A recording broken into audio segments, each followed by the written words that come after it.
Hi, I'm Adolph Oliver, and this is a video clip about finding the greatest common factor, what's known more commonly as the GCF.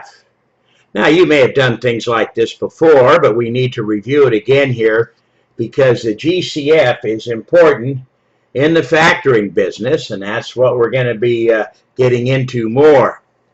The goal here is to find the largest number, and if they're variables, that will divide into each of the given terms at the same time.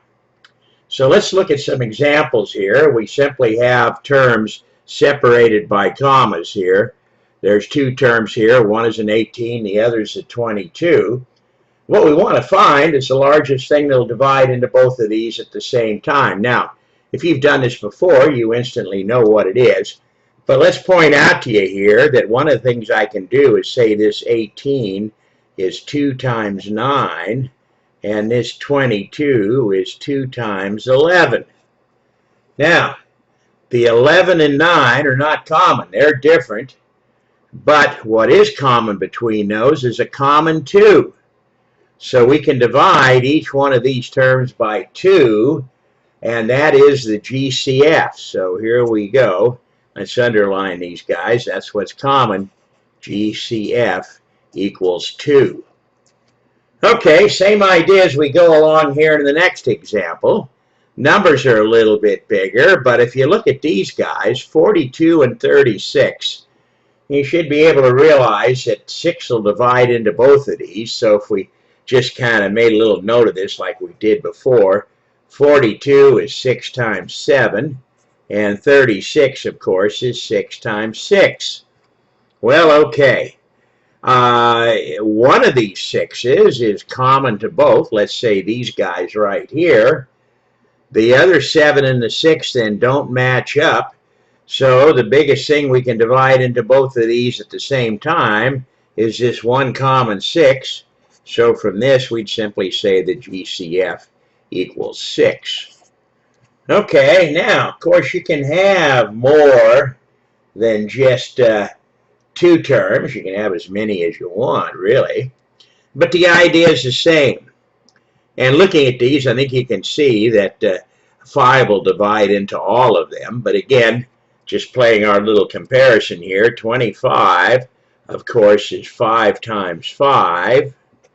10 is 2 times 5.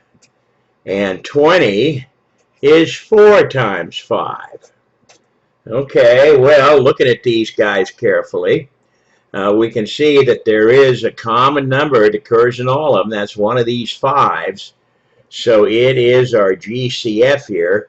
Notice what's left. This other 5 to begin with, the 2 here and the 4, are all different. So they're not common. So our GCF here, okay, simply equals 5.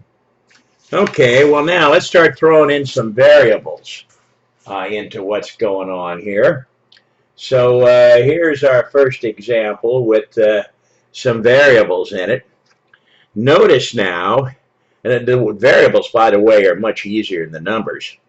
The y's occur in both of these, and there's a single y here. If we put a power, it'd be to the first, and a single y here as well. So there's a common y. The numbers, of course, are what take a little bit more to figure out what's going on here.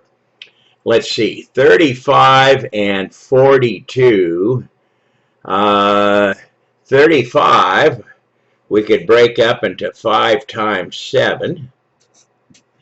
42, let's see, 6 times 7, huh? Okay, so notice, as far as the numbers go, we have a common 7. Here it is. The 5 and the 6 now are different, so they're not part of the GCF. But there's also a single y in both of these guys that's common as well. So that means when we put this all together here, the GCF is going to equal, well, the common 7 times the common y. There it is. So 7y will divide into both of these guys at the same time, and it's the biggest thing that will do that. Well, we can have variables to more powers, like this next guy right here. And again, the numbers take a little bit more work, but I think you can probably see that 11 will go into both of these. Again, the 33 we could write as 3 times 11. The 22 is 2 times 11. So we see, of course, that there's a common 11 here that occurs in both of them. The 3 and the 2 are different, so they're not part of the GCF. But now, take a look at the variable here. The x does occur in both of these, so we can get x's out of here.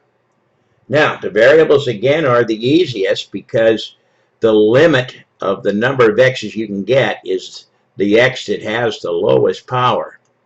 In other words, I can divide x squared into this and it'll work right on the button. I can divide x squared into this and I'll have some x's left over, but I can certainly get the x squared. But if I tried x to the fourth over here, I wouldn't have enough. So simply the lowest power here of your variable, as long as it occurs in both the terms, that lowest power is what sets the limit. So what's our GCF here? Well, it equals first the 11 we got from the number, and then we got x's, but the limit is 2 of them. That's the lowest power. So 11x squared, okay, is our limit on this one. Okay, well, let's look at one last example down here, and then you should be set to work these on your own. Okay, again, numbers and some variables here. Now, work with the numbers first. They're always the more difficult to do. And let's see, 36 I could write as 4 times 9. Oh, the 27 is 3 times 9, right? Okay, so 36, 4 times 9. Okay, each of the 27s here, 3 times 9. Same with this one over here, 3 times 9. Now notice this. The variables don't go all the way through. The y is only in this term right here. It's not in the first or the last. The x is only in the last term. It's not in the first two. And so what has to happen here for this to work is you have to have x's in all of them or y's in all of them. So since there are no variables that are common in all the terms, they're not part of the GCF. So the only thing we have here is the common 9. So this guy here, even though he's got variables, the GCF is just 9. Okay, well, that should give you a pretty good idea of how to work those.